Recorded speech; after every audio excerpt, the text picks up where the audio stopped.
A lot of my current work evolved from the pinch pot method. The pinch pot is seen as kind of an introductory, rudimentary aspect of ceramics. I started doing this when I was around 14, making clay. But I would say, I say 14, not just because I started making clay, but making clay with a mission when I was 14. Thinking that it's gonna take me somewhere. Wherever that is, I don't know. My name is Sharif Bey. I'm associate professor at Syracuse University, and I'm featured this year in the Renwick Invitational. I can't really reflect on any individual day where I first made pinch pots, but I'm sure it was probably like in elementary school. But one of the things I like about it is that there's an intimacy, in my view, from making something that you can kind of keep in your hand the whole time.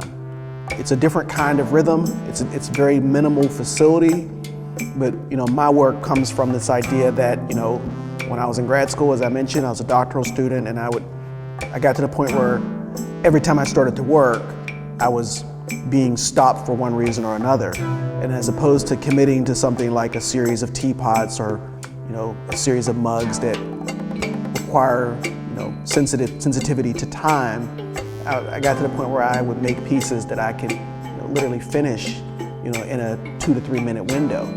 What happened at that point is that usually by the time I had hundreds of these, it was time for Christmas break, and my wife would take the kids and go to the in-laws, and then I would start to assemble these in preparation for a full body of work. The metaphor I use today that I really like, that I hadn't really thought about, was this idea of letters becoming words and words becoming sentences, sentences becoming paragraphs, etc. So how do we use language to communicate? And one of these beads may serve as a letter in a much bigger conversation.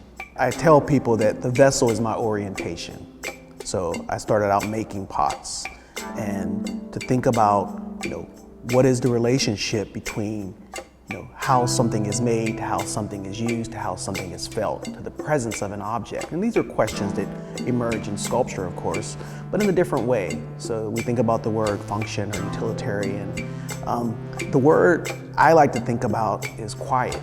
If I were to take a soapbox stance for why contemporary crafts is important, I would say that it slows us down. And what does it mean to slow us down? And I think that listening a little harder, looking a little harder, focusing a little more, maybe think a little bit different about how time passes.